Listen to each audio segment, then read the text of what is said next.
Monarchy. It is no accident the United Kingdom has an unusual history in terms of a strange coupling of dynamism and stability. Often, these two things are in tension or even apparent conflict. Something stable remains the same, so usually cannot be dynamic, for dynamism tends to cause instability. While we cannot attribute this entirely to the existence of a constitutional monarchy, we cannot completely ignore it either. The British parliamentary system, known as the Westminster system, is inherited by many democratic nations to a greater or lesser extent, but it's never yet been improved upon. Political dynamism involves great swings in terms of ideas, ideologies, leaders and outlooks. The metaphorical great swing of a pendulum, but a pendulum is not a pendulum at all, if it is not anchored at its pivot. The pivot does not move. In a real sense, a parliament is the pendulum. A simple pendulum swings side to side, while a double pendulum, a pendulum attached to a pendulum, can do that and far more, displaying so-called chaotic motion, which is really just extremely complex and impossible to predict behaviour. In both cases, simple or double, the pendulum is anchored to the immovable pivot. The pivot is like the monarchy, immovable, stable. The monarchy in Britain and the Commonwealth acts as a so-called head of state. In Australia, the position is figurative, with the monarch's powers invested in the position of Governor-General. But a queen or king in their system are not rulers in the sense they make no rules, unlike the politicians. Monarchs suggest no policy and have no authority to make any. Indeed, should the Parliament itself stop moving and be unable to do its job of making the rules, itself becoming motionless like the pivot.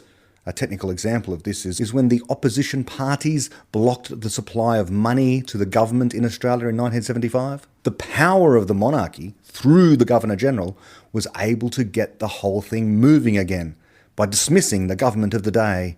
This is known as the use of the monarchs, or their representatives, reserve powers. In Australia, the one time that has ever happened remains controversial to today. The Crown is the dignified, and the Parliament is the efficient, wrote Walter Bagehot in his 1867 work, The English Constitution. This distinction between the dignified and the efficient separates out the almost entirely symbolic part of the system versus the way things are actually achieved. In modern science-type language, the Crown is the constant and the Parliament is the variable. There are differences we can observe in the real world between the British system and other places.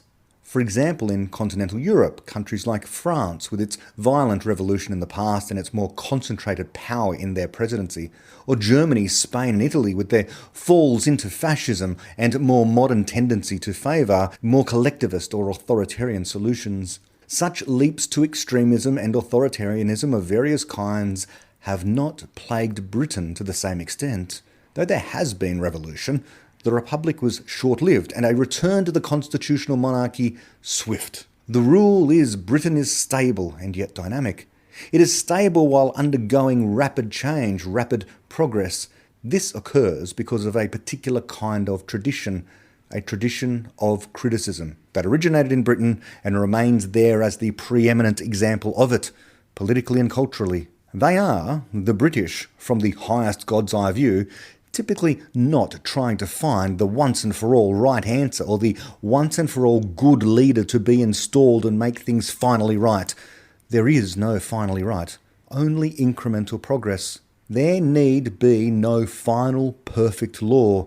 It is rather a scientific approach to politics theirs, as Popper explained through the parallels he drew between those disciplines, parallels between democracy and science, the distinction between science and non-science, and between good democratic institutions and their opposite. An institution is judged by Popper to be democratic to the extent it allows its rules and rulers to be removed most easily without violence.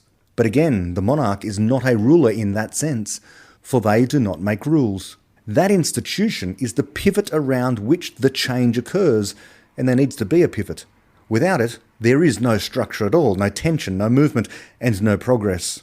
In Australia, all the authority of the monarch, in terms of so-called reserve powers, is invested in the Governor-General, who is appointed by the monarch on the advice of the government of the day. But the monarchy, which in the Australian nation means the Queen or King of England, is actually also the Queen or King of Australia. A constitutional monarchy maintains the constant stability, allowing for the changes Parliament brings. To remove that stability, to remove that very thing that has facilitated our dynamic society, would be dangerous, especially if experimenting with an unknown, like, for example, a directly elected president in Australia, which is what some people have suggested. Because then we'd have two seats of power, two rulers, the Parliament and an elected president, elected presumably based on a contest between candidates with opposing policies politicising the head of state position. A constitutional monarchy generates stability because of inexplicit knowledge, memes, instantiated into the very fabric of the system. We do not understand all the reasons why this particular system works so well. Rather, like we do not know all the reasons why science allows progress to be made. The point is, they both do work, and as ways of doing things, both have proven themselves over and again when tested against reality. Science can help explain why progress occurs, the rapid change we are now all used to. But at the same time, something like a constitutional monarchy, a Westminster parliamentary system of democracy, also explains why this rapid change does not cause great instability, as rapid change has caused in the past to other civilizations. Because the stability is deeply embedded as a system of ideas, memes, inexplicitly often in complex, resilient institutions. And the monarchy is one such.